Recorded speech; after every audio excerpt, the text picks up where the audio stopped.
तो फ्रेंड्स, तो हम लोग देख रहे थे विज़न का टेस्ट नंबर 6।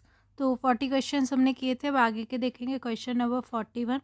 तो अब जैसे कि प्रीलिम्स पास में आ रहा है तो हम थोड़ा सा फास्ट चलेंगे। अ, इस टेस्ट के बाद हम लोग थोड़ा सा क्वेश्चंस को कम एक्सप्लेन करके थोड़ा सा फास्ट चलेंगे। अगर आपको पसंद आएगा तो फिर वैसे ही कर लेंगे। आप मुझे बता देना आपको पूरा एक्सप्लेनेशन चाहिए या डायरेक्ट उनका थोड़ा शॉर्ट में एक्सप्लेनेशन करके आगे बढ़ के फास्ट कंप्लीट करना है, कैसे आपको करना है। तो ये वाला तो हम जैसे कर रहे हैं वैसे ही करेंगे। तो देखते हैं क्वेश्चन 41। निम्नलिखित युग्मों पर विचार कीजिए। कांग्रेस अधिवेशन का वर्ष और अध्यक्ष। ए 1887 बदरुद्दीन तैयब जी। दूसरा 1924 महात्मा गांधी। तीसरा 1938 जवाहरलाल नेहरू। बताना है कौन से सही है। ए केवल एक, बी केवल एक दो, सी केवल दो तीन, डी एक दो तीन। बताइए कौन सा सही है। 41 का हमारा बी सही है। कांग्रेस का तीसरा अधिवेशन 1887 में मद्रास में हुआ। इसकी अध्यक्षता बदरुद्दीन तैयब जी ने की। ठीक है, जो कांग्रेस का तीसरा अधिवेशन था वो कब हुआ? 1887 में मद्रास में। और अध्यक्ष कौन थे? बदरुद्दीन तैयब जी। बदरुद्दीन तैयब जी का जन्म 10 अक्टूबर 1844 को बॉम्बे में हुआ था। लंदन मैट्रिक उत्तीर्ण करने के बाद वह मिडिल टेम्पर कॉलेज से जुड़ गए। वह अप्रैल 1867 में बैरिस्टर बने।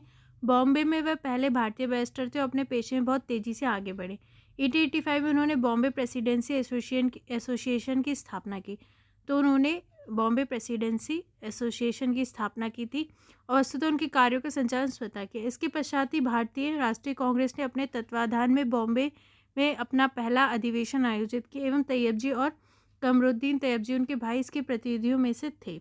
उन्हें सर्वसम्मति से मद्रास में भारतीय राष्ट्रीय कांग्रेस के तीसरे सत्र 1887 के अध्यक्ष के रूप में चुना गया। तो तीसरे अधिवेशन के वो अध्यक्ष थे। वे कांग्रेस के पहले मुस्लिम अध्यक्ष भी थे। तो वो कांग्रेस के पहले मुस्लिम अध्यक्ष भी थे। बदरुद्दीन तैयब जी और कमरुद्दीन तैयब जी बॉम्बे में सभी तरह के मुसलमानों की बेहतरी उत्थान हेतु अंजुमन ई इस्लाम की स्थापना 1876 के लिए मुख्य रूप से उत्तरदायी थे। तो उन्होंने अंजुमन ई इस्लाम की स्थापना की थी। कांग्रेस का 39वां अधिवेशन 1924 में बेलगांव में संपन्न हुआ। ठीक है, तो 39वां जो अधिवेशन था 1924 में वो बेलगांव में हुआ। ये एकमात्र अधिवेशन था जिसकी अध्यक्षता महात्मा गांधी ने की थी। तो देखिए, कुछ इंपॉर्टेंट अधिवेशन याद करने होते हैं जिसमें से ये एक है कि 1924 में जो 39 हुआ था अधिवेशन बेलगांव में, उसकी अध्यक्षता महात्मा गांधी ने की थी। एकमात्र ऐसा अधिवेशन था जिसकी अध्यक्षता किसने की थी? महात्मा गांधी ने। गांधी जी ने सीआर दास मोतीलाल के साथ एक संयुक्त बयान पर हस्ताक्षर करके स्वराजवादियों और अपरिवर्तनवादियों के बीच संघर्ष को समाप्त कर दिया था। इस समझौते के अनुसार स्वराजवादी पार्टी कांग्रेस की ओर से और उसके अभिन्न अंग के रूप में विधानसभाओं में कार्य करेगी। दिसंबर में कांग्रेस के बेलगांव अधिवेशन में इस निर्णय का समर्थन किया गया। ठीक है, 1938 में कांग्रेस का 51वां अधिवेशन हरिपुरा में आयोजित किया गया। इसकी अध्यक्षता सुभाष चंद्र बोस ने की थी। तो ये भी इंपॉर्टेंट है। 1938 में कांग्रेस का जो 51वां अधिवेशन हुआ था हरिपुरा में, उसकी अध्यक्षता सुभाष चंद्र बोस ने की थी। इसी अधिवेशन में कांग्रेस ने सुभाष चंद्र बोस की अध्यक्षता में स्वतंत्र भारत के लिए विकास योजना तैयार करने हेतु नेहरू की अध्यक्षता में राष्ट्रीय योजना समिति का गठन किया था। 41 का हमारा बी सही है, पहला दूसरा सही है, तीसरा सही नहीं है। 42 देखते हैं। स्वतंत्रता संघर्ष के संदर्भ में 1942 के युद्धोत्तर आर्थिक विकास समिति का गठन किसके द्वारा किया गया? ए भारतीय पूंजीपतियों द्वारा, दूसरा कम्युनिस्ट पार्टी द्वारा, तीसरा स्वराज पार्टी द्वारा, डी भारतीय ब्रिटिश सरकार द्वारा। तो 42 का हमारा ए सही है। फिक्की के अध्यक्ष जीएल मेहता जैसे भारतीय पूंजीपतियों ने 1943 में यह तर्क दिया कि सुधारों का एक सुसंगत कार्यक्रम सामाजिक उथल पुथल के खिलाफ सबसे प्रभावी उपाय था। इस सुधार परिप्रेक्ष्य के साथ 1942 में भारतीय पूंजीपतियों द्वारा गठित युद्धोत्तर आर्थिक विकास समिति को कार्य करना था, जिससे अंततः बॉम्बे योजना का मसौदा तैयार किया।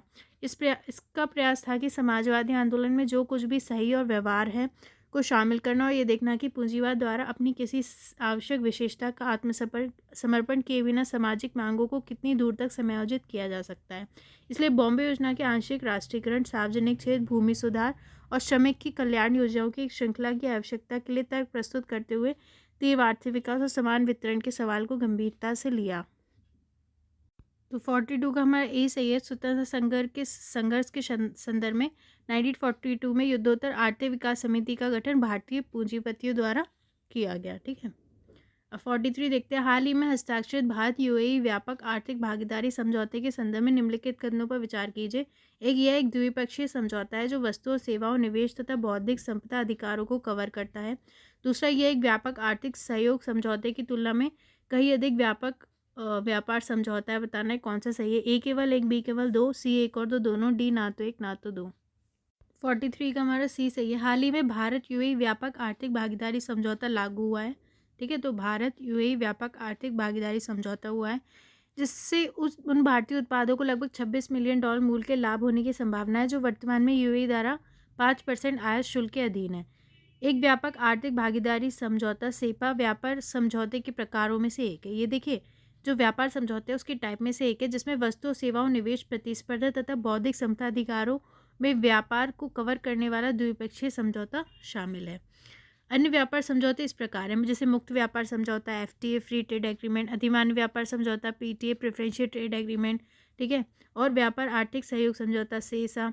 एफटीए दो या दो से अधिक देशों के मध्य होता है और उनके मध्य आयात और निर्यात के लिए बाधाओं को कम करता है। ठीक है, जो आयात निर्यात की बाधा होती है उनको कम करता है। यह अधिमान्य व्यापार शर्तों, टैरिफ रियायतों आदि के माध्यम से प्रदान किया जाता है। पीटी एक तरफा व्यापार अधिमान्यीकरण है जिसमें अधिमान योजनाओं की सामान्यीकृत प्रणाली शामिल होती है। इसके तहत विकसित देश विकासशील देशों से आयात हेतु अधिमान शुल्क प्रदान करते हैं। सेसा सेपा और सेसा की तुलना में कहीं अधिक व्यापक व्यापार समझौता होता है। ठीक है, सेपा ज़्यादा बड़ा होता है सेसा की तुलना में, क्योंकि व्यापक आर्थिक सहयोग समझौता आमतौर पर केवल व्यापार शुल्क और टैरिफ दर कोटा पर बातचीत को कवर करता है। ठीक है, जो व्यापक आर्थिक सहयोग समझौता होता है वो क्या होता है, केवल व्यापार शुल्क और टैरिफ दर कोटा पर बात करता है। दूसरी ओर जो सेपा होता है, ठीक है, वो सेवा और निवेश और आर्थिक साझेदारी के अन्य क्षेत्रों में व्यापार को भी कवर करता है। ये सेवा और निवेश, आर्थिक साझेदारी जैसे क्षेत्रों में व्यापार को भी शामिल करता है। इसके अलावा किसी व्यापार समझौते में पहली बार भारतीय फार्मास्यूटिकल उत्पादों तक पहुंच की सुविधा के लिए फार्मास्यूटिकल पर एक अलग अनुसंधान शामिल किया गया। इस अनुबंध में विशेष रूप से संयुक्त राज्य अमेरिका, यूनाइटेड किंगडम, यूरोपीय संघ, जापान जैसे विकसित देशों के नियामकों द्वारा अनुमोदित उत्पादों के लिए 90 दिनों में स्वचालित पंजीकरण और विपणन प्राधिकरण का प्रावधान किया गया। 43 का हमारा सी सही है, एक और दो दोनों ही सही है इसमें। ठीक है, 44 देखते हैं, हाल ही में जारी नागरिक पंजीकरण प्रणाली सीआरएस रिपोर्ट के संदर्भ में निम्नलिखित कथनों पर विचार कीजिए। एक, भारत के राज्यों एवं संघ राज्य क्षेत्रों में लद्दाख में संपूर्ण भारत में जन्म के समय सर्वाधिक लिंगानुपात दर्ज किया गया। दूसरा, किसी भी राज्य, संघ राज्य क्षेत्र में 880 से कम लिंगानुपात दर्ज नहीं किया गया। तीसरा, इस रिपोर्ट में भारत के रजिस्ट्रार जनरल द्वारा जारी किया गया। इस रिपोर्ट को भारत के रजिस्ट्रार जनरल द्वारा जारी किया गया। बताना है कौन सा सही है। ए केवल एक, बी केवल एक, तीन, सी केवल तीन, डी 1 2 3। 44 का डी सही है। हाल ही में 2020 के लिए भारत के रजिस्ट्रार जनरल के नागरिक पंजीकरण प्रणाली सीआरएस रिपोर्ट जारी की गई। ठीक है, 2020 के लिए भारत के जो रजिस्ट्रार जनरल ने नागरिक पंजीकरण प्रणाली रिपोर्ट जारी की गई है। ठीक है, यह रिपोर्ट देश के सीआरएस के कामकाज का एक सिहावलोकन प्रदान करती है। जो नागरिक पंजीकरण प्रणाली है उसका एक सिहावलोकन प्रदान करता है और नागरिक पंजीकरण रिकॉर्ड के आधार पर ग्रामीण, शहरी और लिंग बार ब्रेकअप के साथ पंजीकरण, जन्म, मृत्यु, शिशु मृत्यु तथा मृत जन्म शिशुओं के डेटा का संकलन और जन्म के समय लिंग अनुपात प्रस्तुत करता है। सीआरएस जिला स्तर पर नियमित रूप से महत्वपूर्ण दरें उपलब्ध कराने का एकमात्र स्रोत है। तो ये जिला स्तर पर नियमित रूप से महत्वपूर्ण दरें उपलब्ध कराने का एकमात्र स्रोत है। जनसंख्या जनगणना एक शहरी अभ्यास है और नमूना पंजीकरण प्रणाली एक वार्षिक अभ्यास है। केंद्र सरकार के स्तर पर भारत का रजिस्ट्रार जनरल पूरे देश में पंजीकरण की गतिविधियों का समन्वय और एकीकरण करता है। जो रजिस्ट्रार जनरल होता है वो करता है। हालांकि इसके लिए कानून का कार्यान्वयन राज्य सरकारों के पास निहित है। जो कानून का कार्यान्वयन राज्य सरकार के पास निहित है। जन्म और मृत्यु का पंजीकरण एक केंद्रीय अधिनियम जन्म और मृत्यु पंजीकरण अधिनियम 1969 के तहत किया जाता है। अधिनियमन के साथ भारत के जन्म, मृत्यु और मृत जन्म का पंजीकरण अनिवार्य हो गया। जन्म और मृत्यु केवल उसके घटित होने के स्थान पर दर्ज किया जाता है और घटना के 21 दिनों के भीतर रिपोर्ट किए जाने होते हैं। जांच और परिणाम 2019 की तुलना में 2020 में 81.16 लाख कुल पंजीकृत मृत्यु के साथ मृत्यु पंजीकरण में 4.75 लाख की वृद्धि हुई। 2020 में 2.42 करोड़ जन पंजीकृत हुए, जो आंकड़ा 2019 में 2.42 करोड़ से कम था। ठीक है, इसमें 52% बालक और 48% बालिकाएं शामिल थी।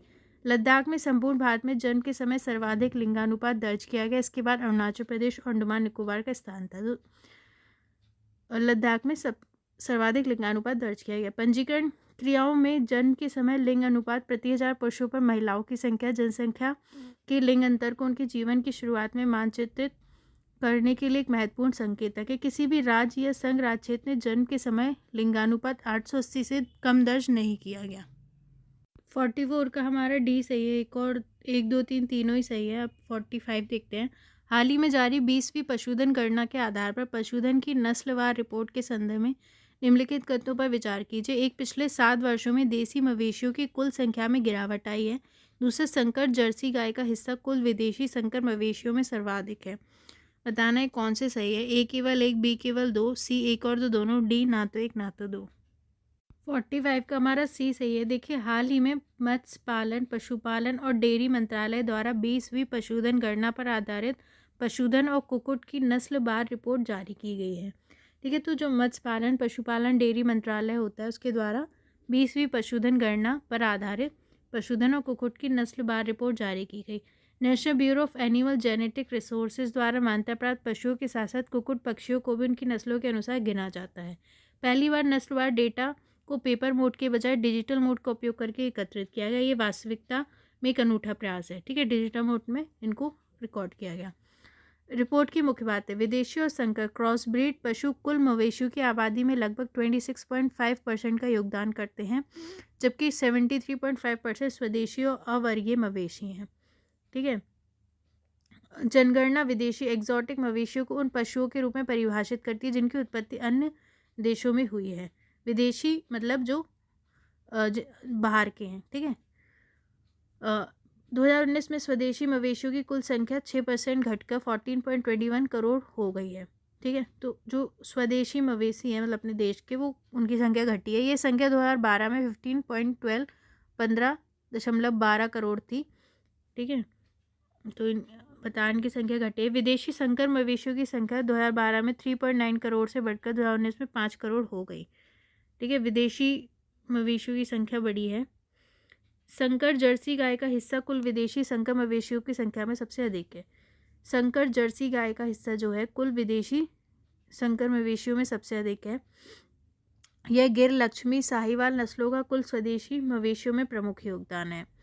जो गिर, लक्ष्मी और साहिवाल नस्लें हैं उनका कुल स्वदेशी मवेशियों में प्रमुख योगदान है।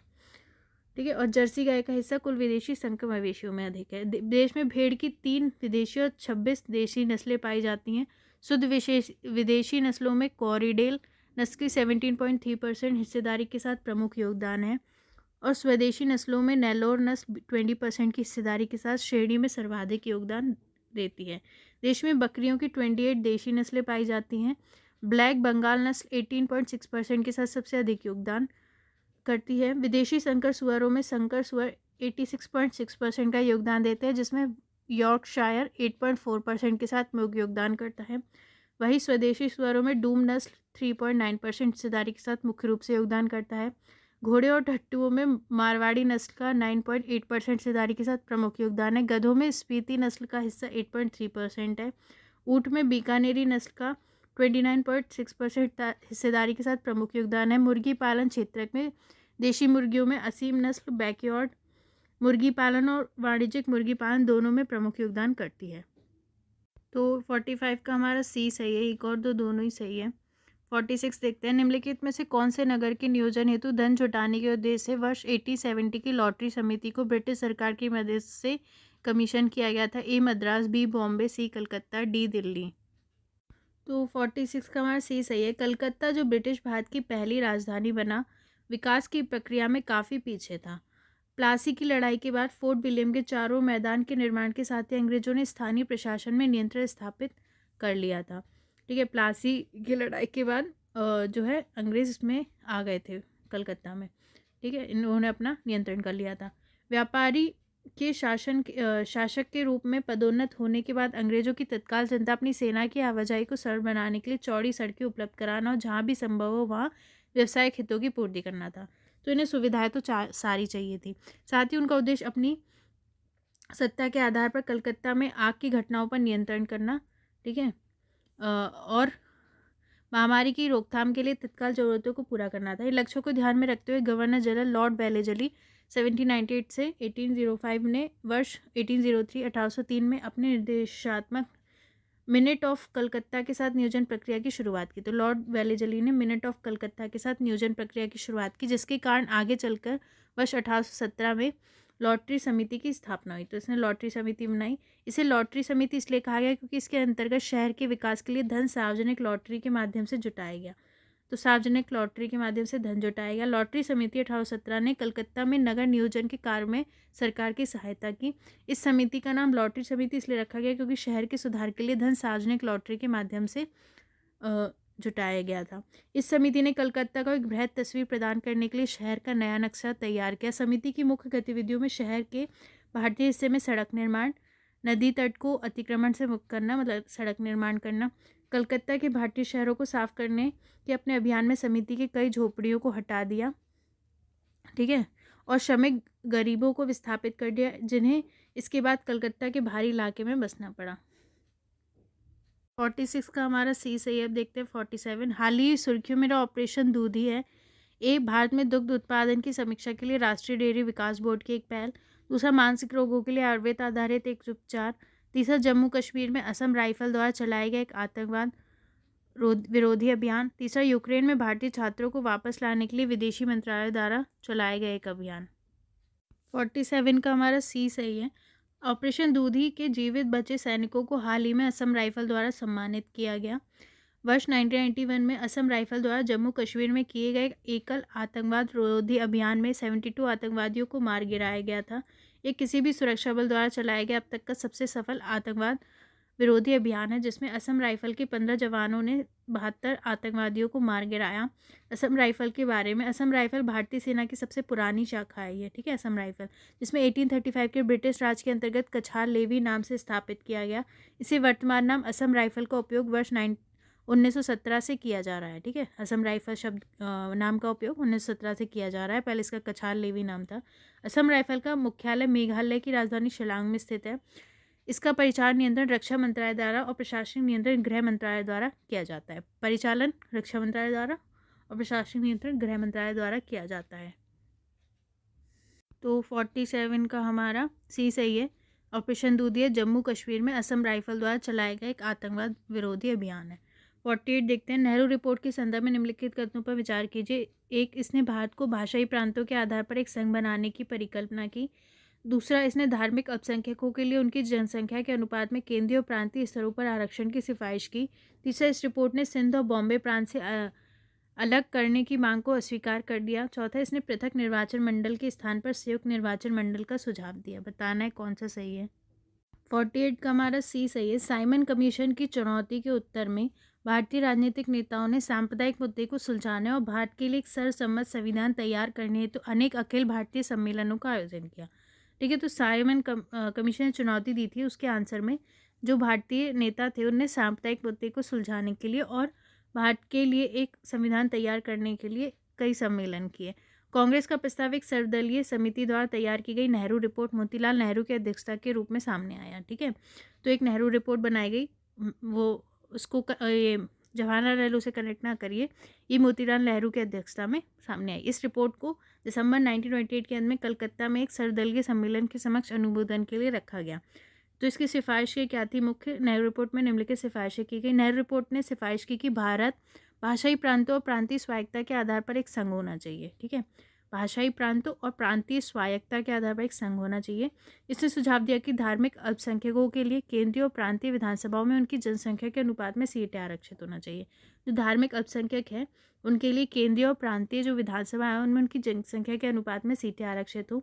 रिपोर्ट में सिंध को बम्बई से अलग करने और उत्तर पश्चिम सीमांत प्रांत में संवैधानिक सुधार की सिफारिश की गई। निर्वाचन संयुक्त निर्वाचन मंडल के आधार पर होना चाहिए, ठीक है।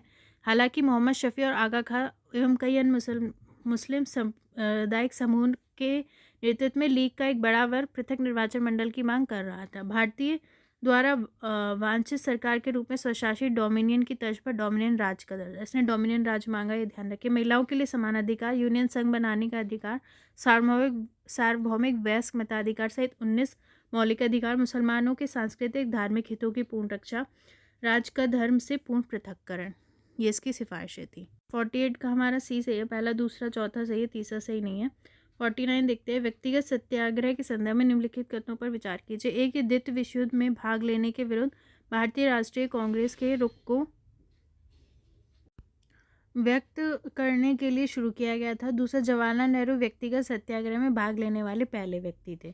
तो बताना है कौन सा सही है। ए केवल एक, बी केवल दो, सी एक और दो दोनों, डी ना तो एक ना तो दो। तो बताना है व्यक्तिगत सत्याग्रह के संदर्भ में, ठीक है, कि क्या यह द्वितीय विश्व युद्ध में भाग लेने के विरुद्ध भारतीय राष्ट्रीय कांग्रेस के रुख को व्यक्त करने के लिए शुरू किया गया था। और बताना है कि जवाहरलाल नेहरू व्यक्तिगत सत्याग्रह में भाग लेने वाले पहले व्यक्ति थे, ये आपको बताना है। 49 का हमारा ए सही है, व्यक्तिगत सत्याग्रह अगस्त प्रस्ताव का प्रत्यक्ष परिणाम था। जो अगस्त प्रस्ताव आया था उसका परिणाम था व्यक्तिगत सत्याग्रह। अगस्त प्रस्ताव को कांग्रेस और मुस्लिम लीग दोनों ने अस्वीकार कर दिया था। चूंकि गांधी जी का विचार था कि अभी एक और सामूहिक संघर्ष का समय नहीं है और ना ही अंग्रेजों के युद्ध प्रयासों में बाधा डालने का समय है, इसलिए उन्होंने युद्ध के प्रति लोगों की उदासीनता और नाजीवाद एवं भारत को नियंत्रित करने वाली दोहरी निरंकुशता के बीच विभेद करने की उनकी चिंता की कमी को व्यक्त करने के लिए व्यक्तिगत सत्याग्रह शुरू करने का निर्णय लिया। व्यक्तिगत सत्याग्रह सबसे पहले विनोबा भावे ने किया था। तत्पश्चात वर्ष 1941 में जवाहरलाल नेहरू दूसरे सत्याग्रही बने। तो जवाहरलाल नेहरू दूसरे सत्याग्रही थे। इसने अंग्रेजों को क्रिप्स प्रस्ताव लाने के लिए विवश कर दिया। तो फिर क्रिप्स प्रस्ताव आया। यह अगस्त प्रस्ताव से पृथक था और इसने भविष्य में संविधान सभा के लिए मार्ग प्रशस्त किया। 49 का हमारा ए सही है, पहला सही है, दूसरा सही नहीं है। 50 देखते हैं, निम्नलिखित में से कौन से व्यक्ति श्रमिक और कृषक दलों से संबंध थे। ए सोहन सिंह जोश, दूसरा ऐसे डांगे, तीसरा मुजफ्फर अहमद, चौथा पीसी जोशी। बताना है कौन सी सही है। ए केवल 1 2 4, बी केवल 1 3 4, सी केवल 2 3, डी 1 2 3 4। 50 का हमारा डी सही है, प्रारंभिक कम्युनिस्टों के राजनीतिक कार्य का मुख्य रूप श्रमिक और कृषक दलों को संगठित करना और उनके माध्यम से कार्य करना था। ऐसा पहला संगठन भारतीय राष्ट्रीय कांग्रेस की लेबर स्वराज पार्टी थी, ठीक है, जिसका आयोजन 1924 में मुजफ्फर अहमद, काजी नजरुल इस्लाम, हेमंत कुमार सरकार और अन्य लोगों द्वारा बंगाल में किया गया, ठीक है। तो लेबर स्वराज पार्टी जो कांग्रेस की थी, जो बनाई थी मोहम्मद अहमद, काजी नजरुल इस्लाम, हेमंत कुमार सरकार, अन्य लोगों द्वारा बंगाल में किया गया। वर्ष 1926 के अंत में बॉम्बे में कांग्रेस लेबर पार्टी और पंजाब में कीर्ति किसान पार्टी का गठन किया था। वर्ष 1923 में मद्रास में हिंदुस्तान लेबर किसान पार्टी कार्य कर रही थी। 1920 के दशक के दौरान बंगाल, बॉम्बे, पंजाब, यूपी, अजमेर, मारवाड़ में मौलिक रूप से समान नीतियों और कार्यक्रम के साथ श्रमिक और कृषक दलों का उदय हुआ, ठीक है। श्रमिक और कृषक दलों का मूल उद्देश्य कांग्रेस के भीतर काम करना था ताकि इसे और अधिक कट्टरपंथी आधार प्रदान किया जा सके और इसे लोगों की पार्टी बनाया जा सके। श्रमिक और किसानों को स्वतंत्र रूप से वर्ग संगठनों में संगठित किया जा सके ताकि पहले पूर्व स्वतंत्रता और अंततः समाजवाद की प्राप्ति हो सके। 1920 के दशक के उत्तरार्ध में विभिन्न वामपंथी वैचारिक प्रवृत्तियों का समेकन हुआ और राष्ट्रीय आंदोलन पर इसका महत्वपूर्ण प्रभाव पड़ने लगा। 1927 की शुरुआत तक भारत में विभिन्न हिस्सों में अलग अलग कम्युनिस्ट समूहों ने ऐसे डांगे, मुजफ्फर अहमद, पीसी जोशी, सोहन सिंह जोश आदि के नेतृत्व में स्वयं को श्रमिक कृषक दलों के रूप में संगठित कर लिया। कांग्रेस के भीतर एक वामपंथी के रूप में कार्य करने वाले डब्ल्यूपीपीज ने कांग्रेस संगठन के भीतर प्रांतीय और अखिल भारतीय स्तरों पर तेजी से ताकत हासिल कर ली। इसके अलावा डब्ल्यूपीपीज के तहत एक व्यापक वामपंथ के भीतर कार्य करते हुए ट्रेड यूनियन आंदोलन पर कम्युनिस्ट प्रभाव, जो वर्ष 2027 की शुरुआत तक बहुत मामूली था, वर्ष 2028 के अंत तक वास्तव में बहुत मजबूत हो गया था। 50 का हमारा डी सही है, ठीक है, चारों सही है। अब नेक्स्ट क्वेश्चन देखते हैं। प्राय सुर्खियों में रहने वाले एंकर निवेशक है। ए उच्च निबल संपत्ति वाले व्यक्ति जो छोटे स्टार्टअप्स को वित्तीय सहायता प्रदान करते हैं। बी योग्य संस्थागत खरीदार जो शेयरों को जनता के लिए उपलब्ध कराए जाने से पहले उनमें निवेश करते हैं। सी ऐसे निवेशक जो उद्योग को नुकसान होने की अवधि के दौरान उसे धन उपलब्ध कराते हैं। डी ऐसे निवेशक जो ई गवर्नेंस परियोजनाओं को प्राथमिकता देते हैं। 51 का हमारा बी सही है। भारतीय प्रतिभूति और विनिमय बोर्ड सेबी ने 10,000 करोड़ से अधिक के निर्गमों के लिए 30 दिन की लॉक इन अवधि को 30 जून तक बढ़ाए रखते हुए एंकर निवेशकों के लिए मानदंडों में ढील दी है, ठीक है। भारतीय जीवन बीमा निगम LIC ने अपने बहुप्रतीक्षित आरंभिक सार्वजनिक प्रस्ताव IPO के जारी होने से पहले 123 एंकर निवेशकों से 5,600 करोड़ से अधिक जुटाए हैं। एंकर निवेशक जिन्हें आधार निवेशक के रूप में भी जाना जाता है, एंकर निवेशक को आधार निवेशक के रूप में भी जाना जाता है। योग संस्थागत खरीदार जैसे म्यूचुअल फंड, विदेशी संस्थागत निवेश बैंक, भविष्य निधि आदि होते हैं जो बड़ी मात्रा में शेयर खरीदते हैं। ये बड़ी मात्रा में शेयर खरीदते हैं। ये शेयरों को आईपीओ के रूप में जनता के लिए उपलब्ध कराए जाने से पहले ही उनमें निवेश करते हैं, मतलब आईपीओ से पहले ये उसमें निवेश करते हैं ताकि जनता द्वारा निवेश करने हेतु आईपीओ अधिक आकर्षक बन सके। इन्हें कंपनी का आईपीओ जारी होने से पहले योग संस्थागत निवेशकों के पूल के 60% तक शेयर आवंटित कर दिए जाते हैं ताकि कंपनी को अन्य निवेशकों को आकर्षित करने में सहायता मिल सके। ठीक है, तो ये आईपीओ से पहले ही ये बड़े निवेशक होते हैं जो खरीद लेते हैं ताकि जो है शेयर आकर्षक बन सके। 51 का हमारा बी सही है। 52 देखते हैं। निम्नलिखित घटनाओं पर विचार कीजिए। एक, सरकार द्वारा बंगाल विभाजन को रद्द करने की घोषणा। दूसरा, राष्ट्रीय शिक्षा परिषद का गठन। तीसरा, कर्जन द्वारा भारतीय विश्वविद्यालय अधिनियम पारित करना। उपयुक्त घटनाओं का सही कालानुक्रम निम्नलिखित में से कौन सा है? ए 1 2 3, बी 2 3 1, सी 3 2 1, डी 2 1 3। 52 का हमारा सी सही है। वर्ष 1901 में शिमला में आयोजित शैक्षिक सम्मेलन में किए गए विचार विमर्श और 1902 के विश्वविद्यालय आयोग द्वारा प्रस्तुत सिफारिशों का परिणाम विश्वविद्यालय अधिनियम 1904 के रूप में सामने आया। ठीक है, तो विश्वविद्यालय अधिनियम 1904 में आया था। यह 1 सितंबर 1904 को लागू हुआ। भारतीय विश्वविद्यालय अधिनियम 1904 में विश्वविद्यालयों को राजनीतिक क्रांतिकारियों का उत्पादन करने वाले कारखानों के रूप में वर्णित किया गया। अतः इस अधिनियम के द्वारा विश्वविद्यालयों पर अधिक से अधिक सरकारी नियंत्रण सुनिश्चित किया गया, तो उस पर सरकारी नियंत्रण किया गया विश्वविद्यालयों पर। राष्ट्रीय शिक्षा परिषद बंगाल एनसी बंगाल वर्ष 1906 में प्रचार रूप से अरविंदो घोष के साथ सतीश चंद्र मुखर्जी और अन्य भारतीय राष्ट्रवादियों द्वारा स्थापित एक संगठन था। जो राष्ट्रीय शिक्षा परिषद था बंगाल में, ठीक है, वो वर्ष 1906 में प्रचार के रूप में अरविंदो घोष के साथ सतीश चंद्र मुखर्जी और अन्य भारतीय राष्ट्रवादियों द्वारा स्थापित एक संगठन था। इसका उद्देश्य स्वदेशी औद्योगिक आंदोलन के हिस्से के रूप में विज्ञान और प्रौद्योगिकी को बढ़ावा देना था। जब लॉर्ड हार्डिंग ने भारत के गवर्नर जनरल के रूप में पदभार ग्रहण किया तब महामहिम जॉर्ज पंचम के दौर और 12 दिसंबर 1911 को दिल्ली के दरबार के आयोजन के अवसर पर बंगाल का विभाजन रद्द कर दिया गया। तो इनका क्रम ऐसा रहा। 52 का हमारा सी सही है। पहले आएगा तीसरा, फिर दूसरा, फिर पहला। 53 देखते हैं। हाल ही में सुर्खियों में रहा उत्तरी आयरलैंड प्रोटोकॉल संदर्भित करता है। ए नाटो के एक प्रोटोकॉल को जो युद्ध क्षेत्र में नागरिकों और विदेशी नागरिकों की सुरक्षा करता है। बी, हाल ही में प्रधानमंत्री की यूरोप यात्रा के दौरान भारतीय दल द्वारा हस्ताक्षरित एक समझौते को। सी, यूरोपीय संघ के द्वारा यूनाइटेड किंगडम के ब्रेक्जिट समझौते के एक खंड को जो सीमाओं पर कागजी कार्यों से संबंधित है। डी, विश्व डोपिंग रोधी एजेंसी के नियमों में विकास को।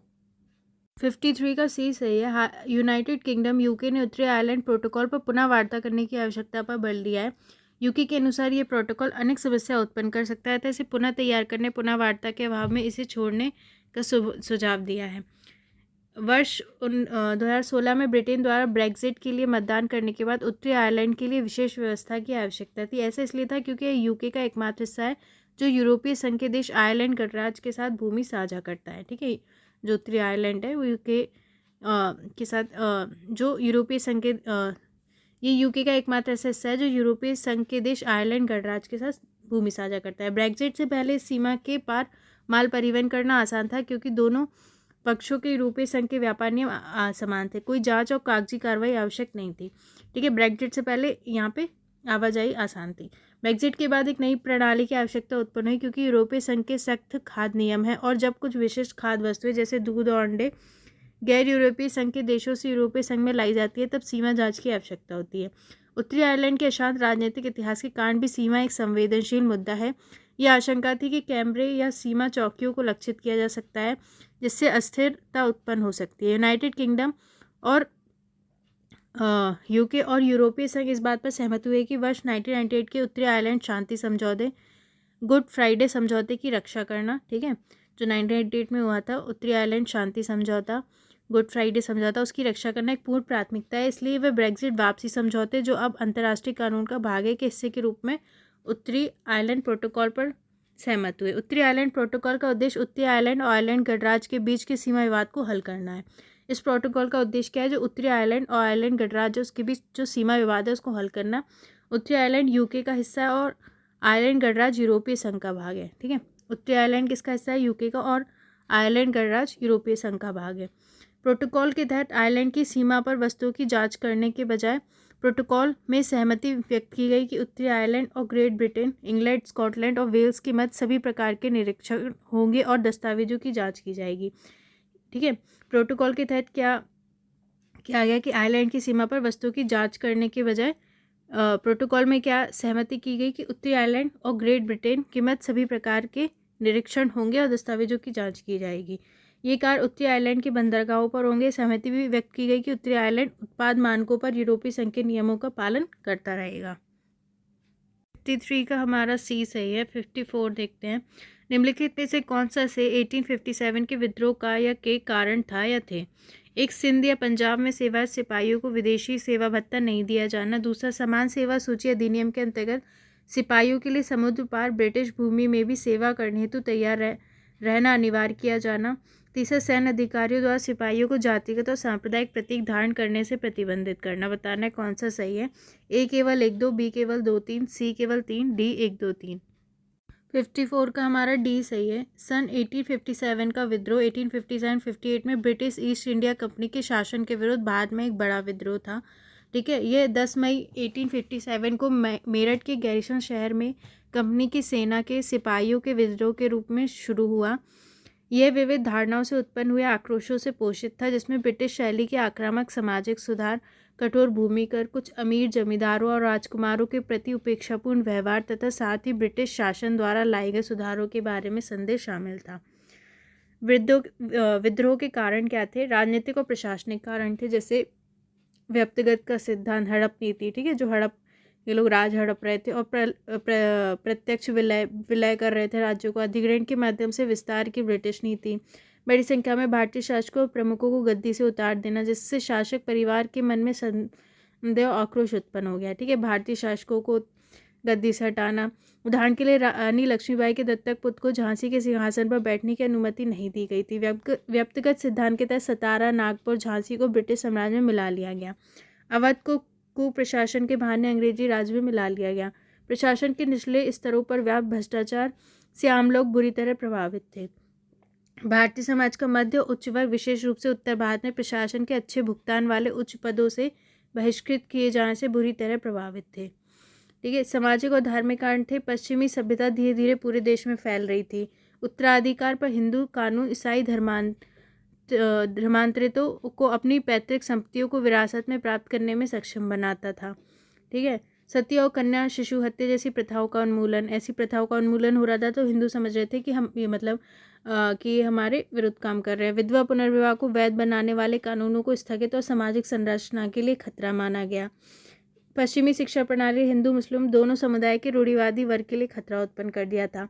आर्थिक कारण, भूमि पर भारी कर लगाकर किसान जमींदारों का शोषण किया गया। कर न देने पर इन्हें कठोर परिणाम भुगतने पड़ते थे, जिसमें कृषि भूमि की जब्ती भी शामिल थी। ब्रिटेन में निर्मित सामानों की भारत में आमद ने स्थानीय उद्योगों, विशेष रूप से भारत के कपड़ा उद्योग को बर्बाद कर दिया था। ठीक है, ब्रिटिश से निर्मित जो सामान आता था उसने भारत के उद्योग को बर्बाद कर दिया था। सैन्य कारण थे। भारतीय सिपाहियों को समान रैंक के यूरोपीय सिपाहियों से कम वेतन मिलता था। ठीक है, कम वेतन। उनके लिए अपने घरों से दूर स्थित क्षेत्रों में सेवा करना अनिवार्य था। सिंध और पंजाब में सेवारत सिपाहियों को विदेशी सेवा बट्टा नहीं दिया जाता था। समान सेवा सूची अधिनियम के अंतर्गत सिपाहियों के लिए समुद्र पार ब्रिटिश भूमि में भी सेवा करने तो तैयार रहना अनिवार्य कर दिया गया था। ठीक है, जबकि उस वक्त अच्छा नहीं मानते थे समुद्र पार जाना। सैन्य सिपाहियों द्वारा सिपाहियों को जातिगत और सांप्रदायिक प्रतीक धारण करने से प्रतिबंधित कर दिया गया था। चर्बी वाले कारतूस के प्रयोग से भारतीय सिपाहियों की धार्मिक भावनाएं आहत हुई थी। 54 का हमारा डी सही है। पहला, दूसरा, तीसरा तीनों ही सही है। ठीक है, डी। अब देखते हैं 55। निम्नलिखित युग्मों पर विचार कीजिए। प्रकाशन और संबंधित व्यक्ति। एक, इंडियन अनरेस्ट वैलेंटाइन चेरोल। दूसरा, यंग इंडिया महात्मा गांधी। तीसरा, फ्री हिंदुस्तान बाल गंगाधर तिलक। चौथा, केसरी तारकनाथ दास। बताना है कौन सा सही नहीं है। ए केवल 1 युग्म, बी केवल 2 युग्म, सी केवल 3 युग्म, डी इनमें कोई भी युग्म सही सुमेलित नहीं है। देखिए, अब पहले तो ऐसा था कि 1 2 2 3, अब ऐसे ही आ रहा है। आप लास्ट टाइम का पेपर देखेंगे 1 युग्म, 2 युग्म, 3 युग्म, तो इस तरीके का और टफ पेपर बना दिया गया है, तो आपको और पढ़ना पड़ेगा और कोई ऑप्शन नहीं है। तो एक ये चीज़ भी ध्यान रखिए। 55 का बी सही है। ठीक है, लंदन टाइम्स के वैलेंटाइन चरोल ने 1910 में द इंडियन अनरेस्ट नामक पुस्तक में कई लेख प्रकाशित किए। तो वैलेंटाइन चरोल ने द इंडियन अनरेस्ट में नामक पुस्तक में कई लेख प्रकाशित किए, जिसमें उन्होंने बाल गंगाधर तिलक को भारतीय शांति का जनक कहा था।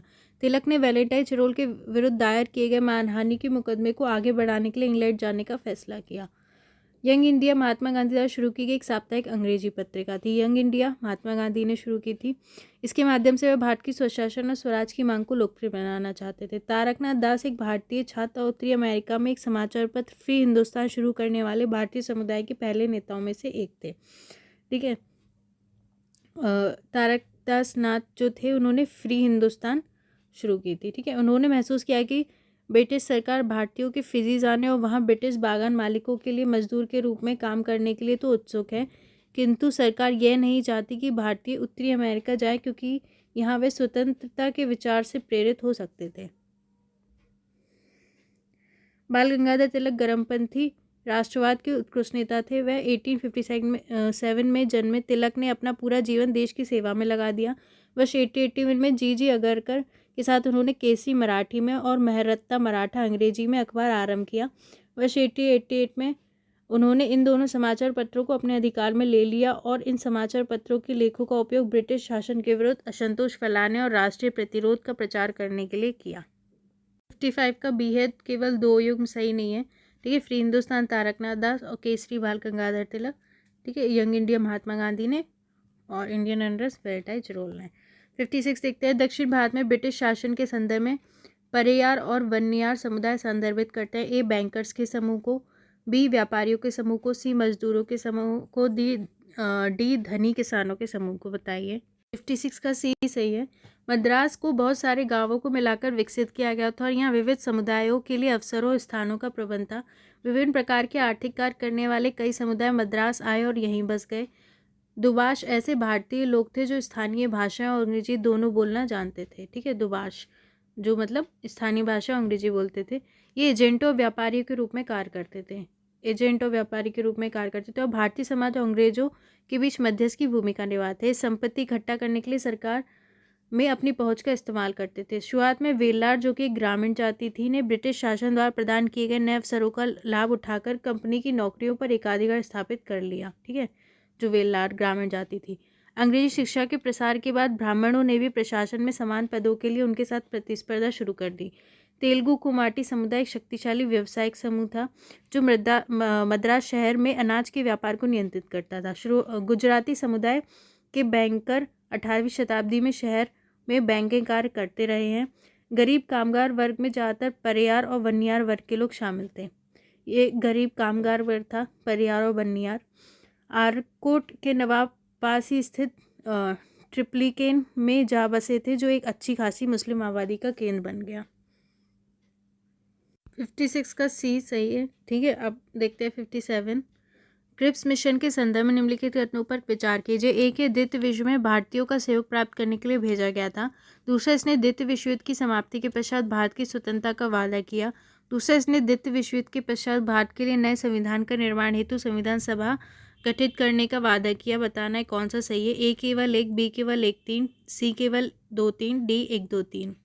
57 का बी सही है। क्रिप्स मिशन मार्च 1942 के अंत में ब्रिटिश सरकार द्वारा द्वितीय विश्व युद्ध में भारतीयों का पूर्ण सहयोग और समर्थन प्राप्त करने का प्रयास था। तो क्रिप्स मिशन जो सेकेंड वर्ल्ड वॉर था उसके में भारतीयों का सहयोग प्राप्त करने के लिए भेजा गया था। इस मिशन का नेतृत्व सर स्ट्रेटफर्ड क्रिप्स ने किया था, जो कि एक वरिष्ठ वामपंथी राजनेता और युद्ध मंत्रिमंडल में सरकार के मंत्री थे।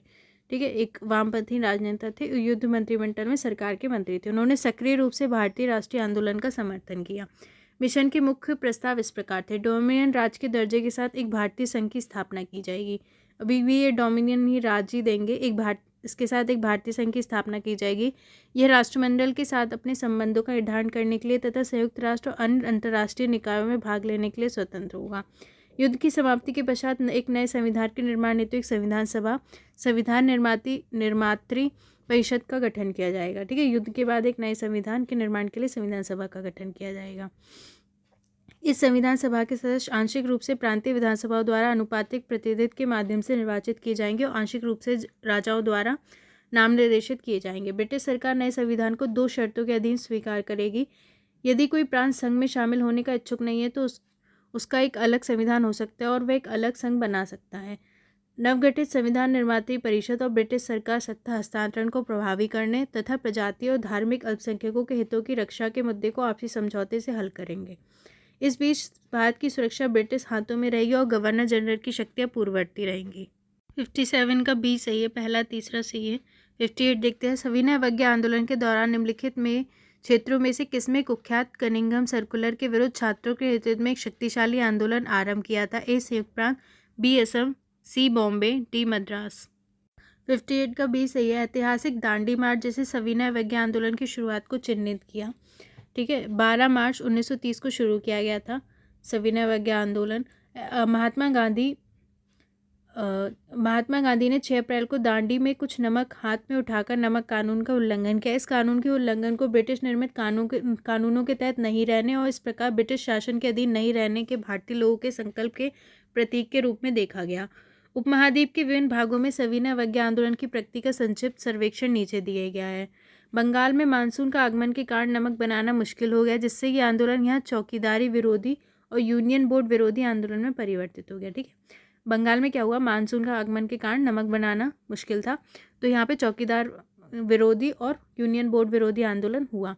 यहाँ भी ग्रामीणों को गंभीर दमन का सामना करना पड़ा। जब्ती और विनाश के कारण हजारों रुपए की संपत्ति की क्षति हुई। उन्हें पुलिस के प्रकोप से बचने के लिए कई दिनों तक जंगलों में छिपना पड़ा। असम में कुख्यात कनिंघम सर्कुलर के विरुद्ध छात्रों के नेतृत्व में एक शक्तिशाली आंदोलन शुरू किया गया। असम में हुआ था कनिंघम सर्कुलर, क्योंकि इस सर्कुलर में छात्रों उनके अभिभावकों को अच्छे व्यवहार का आश्वासन देने के लिए विवश किया गया था। इस कानूनों की अवहेलना ने महाराष्ट्र, कर्नाटक और मध्य प्रांतों में विशेष रूप से बृहद जनजातीय आबादी वाले क्षेत्रों में, जो कि जंगलों के उपयोग पर औपनिवेशिक सरकार के प्रतिबंधों से सबसे अधिक गंभीर रूप से प्रभावित हुए थे, एक व्यापक स्वरूप ग्रहण कर लिया था। 58 का हमारा बी सही है। 59 देखते हैं। निम्नलिखित मांगों पर विचार कीजिए। एक, वस्त्र आयात पर आय शुल्क में कमी। दूसरा, अफगानिस्तान या बर्मा में कोई विस्तार नहीं। तीसरा, काल राहत पर अधिक खर्च। चौथा, अर्धसैन्य स्वयंसेवी कोर में शामिल होने का भारतीयों का अधिकार। 5, आपराधिक मामलों में यूरोपीय लोगों पर मुकदमा चलाने का भारतीय न्यायाधीशों का अधिकार। उपरोक्त में से कौन सी मांगे कांग्रेस पूर्व अभियानों के दौरान राष्ट्रवादी भारतीय मांगों का हिस्सा थी? ए केवल 1, 2, 4, बी केवल 2, 3, 5, सी केवल 1, 3, 4, डी 2, 3, 4, 5। 59 का डी सही है। भारतीय राष्ट्रीय कांग्रेस भारत का प्रथम राजनीतिक संगठन नहीं था। हालांकि 19वीं शताब्दी के पूर्वार्ध में अधिकांश राजनीतिक संघों ने धनी और कुलीन वर्गों का वर्चस्व था। ठीक है, ये संघ स्थानीय क्षेत्रीय प्रकृति के थे। भारतीय राष्ट्रीय कांग्रेस के आरंभ होने से पूर्व संघों ने विभिन्न अभियानों का आयोजन किया। कांग्रेस पूर्व अभियानों के दौरान राष्ट्रवादी भारतीयों की निम्नलिखित मांगे थी। कांग्रेस से पूर्व भी अभियान हुए, ठीक है, बहुत सारे, जिनमें क्या मांगे थी? वस्त्र आयात पर आयात शुल्क लगाया जाए, जो वस्त्र आयात है उस पर आयात शुल्क लगाया जाए। अफगानिस्तान और बर्मा में कोई विस्तार नहीं किया जाए। ठीक है, शस्त्र रखने का अधिकार, प्रेस की स्वतंत्रता प्रदान की जाए। सैन्य व्यय में कमी की जाए। अकाल राहत पर अधिक व्यय किया जाए। सिविल सेवाओं का भारतीयकरण किया जाए। भारतीयों को अर्ध सैन्य स्वयंसेवी कोर में शामिल होने का अधिकार दिया जाए। आपराधिक मामलों में भारतीय न्यायाधीशों को यूरोपीय लोगों पर मुकदमा चलाने का अधिकार दिया जाए। लेकिन वे ऐसी मांगे थी जिन्हें एक औपनिवेशिक शासन आसानी से स्वीकार नहीं कर सकता था। ठीक है, क्योंकि इससे औपनिवेशिक लोगों पर उनके आधिपत्य में कमी आती। 59 का हमारा डी सही है। ठीक है, 2, 3, 4, 5 सही है। 60 देखते हैं। लॉर्ड कॉर्नवालिस द्वारा 1793 में आरंभ की गई स्थायी बंदोबस्त प्रणाली के संदर्भ में निम्नलिखित कथनों पर विचार कीजिए। एक, जमींदार को भूमि का स्वामी बना दिया गया और उन्हें स्वामित्व के अधिकार को वंशानुगत एवं हस्तांतरणीय बना दिया गया। दूसरा, इस प्रणाली के तहत राजस्व का प्रारंभिक निर्धारण मनमाने ढंग से और जमींदारों से परामर्श के बिना किया गया था। तीसरा, जमींदारों को किसानों से मिलने वाले भूराजस्व के 10/11वें भाग का भुगतान करना होता था। बताना है कौन सा सही है। ए केवल 1, बी केवल 1, 2, सी केवल 2, 3, डी 1, 2, 3। 60 का डी सही है। स्थायी बंदोबस्त प्रणाली से 18वीं शताब्दी में बंगाल, बिहार, उड़ीसा, आधुनिक उत्तर प्रदेश के बनारस डिवीज़न और उत्तरी कर्नाटक में लागू किया गया। तो इसे कहाँ लागू किया गया, याद रखें, बंगाल, बिहार, उड़ीसा, आधुनिक उत्तर प्रदेश के बनारस डिवीज़न और उत्तरी कर्नाटक में। इसे जमींदारों को भूमि के स्वामी के रूप में स्वीकार किया गया, मतलब जो भूमि के स्वामी जमींदार माने गए। और वर्ष 1790 में उनके साथ 10 वर्ष का बंदोबस्त किया गया।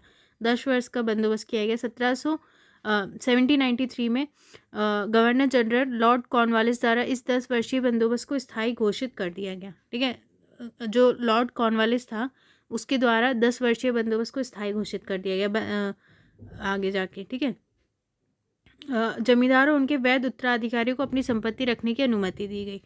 जो उनके उत्तराधिकारी थे वो उनको संपत्ति रखने की अनुमति दी गई। विशेषता है, जमींदारों को न केवल सरकार के एजेंट के रूप में कार्य करना था, बल्कि वे संपूर्ण भूमि के स्वामी भी बन गए। ठीक है, वे संपूर्ण भूमि के स्वामी बन गए। जमींदारों के स्वामित्व के अधिकार को वंशानुगत और हस्तांतरित बना दिया गया। ठीक है, काश्तकारों की स्थिति मात्र किराएदार की होकर रह गई। जो काश्तकार थे वो सिर्फ किराएदार बन के रह गए। जमींदारों को किसानों से मिलने वाली लगान का 10/11वां भाग सरकार को देना होता था। यह हमेशा के लिए निर्धारित कर दिया गया। फसल खराब होने की स्थिति में भी जमींदारों को नियत तारीख पर राजस्व का भुगतान करना पड़ता था। इसके अलावा इस प्रणाली के तहत भू राजस्व का प्रारंभिक निर्धारण मनमाने ढंग से और जमींदारों के परामर्श के बिना किया गया। परिणाम क्या हुआ, दीर्घ अवधि में यह राज्य के लिए हानिकारक सिद्ध हुआ, क्योंकि भू राजस्व की वृद्धि की संभावना का त्याग कर दिया गया।